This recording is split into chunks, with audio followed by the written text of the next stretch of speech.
Utaendelea kufanya biashara kwa kutumia jina lako mpaka lini?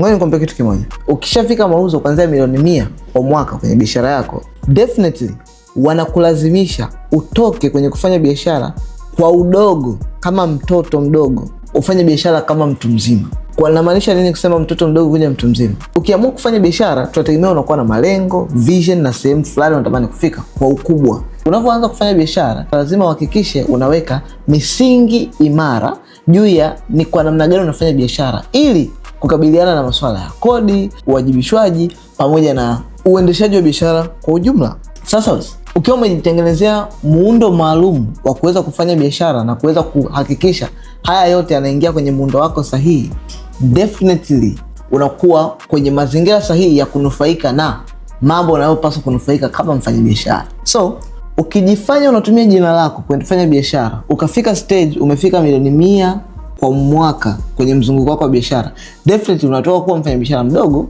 unaenda kwenye mfanyabiashara mkubwa. Sasa kati ya kitu ambacho itakuwa ni hasara zaidi ni kufanya biashara mpaka ufike mauzo milioni 100 halafu bado ukawa kama individual. Definitely utajikuta huna manufaa wanayoyapata wafanyabiashara wenzako wakubwa, na halafu bado unakuwa limited kwenye sheria hizi za wafanyabiashara wadogo. Unaweza kusema labda hizi sheria za wafanyabiashara wadogo zitakuwa zinibana na nini? Rafiki yangu, namna unavyofanyia makadirio yako ya kodi ukiwa kama solo entrepreneur, mfanyabiashara mmoja, ni tofauti na kama mkiwa kama kampuni. Kwenye kampuni kuna advantage nyingi ambazo mtu akifikisha milioni 100 kwa mwaka anabebwa aanze kunufaika na manufaa wanayopata watu kwenye kampuni. Kama ingekuwa deal ni kubaki kuwa kwenye mfanyabiashara mmoja anayetumia jina lako kila siku, kuna umuhimu gani ya watu kukupandisha kuja kwenye kampuni? Ndio maana sasa ukiwa na kampuni unaanza kunufaika na hizi incentives kabla hata hujaanza kufikisha mauzo ya milioni 100 na kuendelea.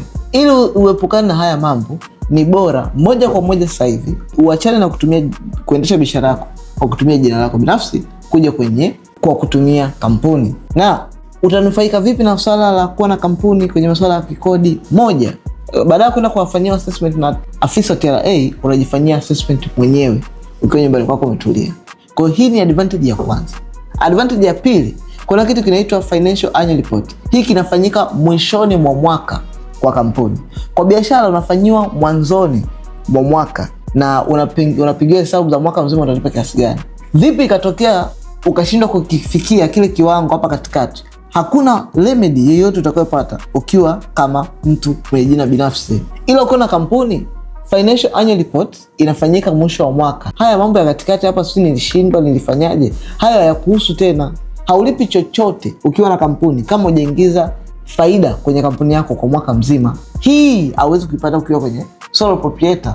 Huku anakuona kama bado ni mdogo, bado hajajielewa, kwa wala kulazimisha kuendana na mfumo fulani. Ndio maana sasa kama mfanyabiashara upasi kuendelea kufanya biashara kwa kutumia jina lako binafsi. Kama sole proprietor unatakiwa kusajili kampuni yako. Kama ni mtu huyu na unahitaji kusajili kampuni yako, piga namba ya simu iliyopo kwenye caption hapo, tutakusaidia kusajili kampuni yako moja kwa moja, au comment neno usajili, then tutakufikia moja kwa moja DM kwako na tutaangalia unaweza qualify kusajili kampuni au bado kwenye jina la biashara, na tutakusaidia kusajili biashara yako moja kwa moja.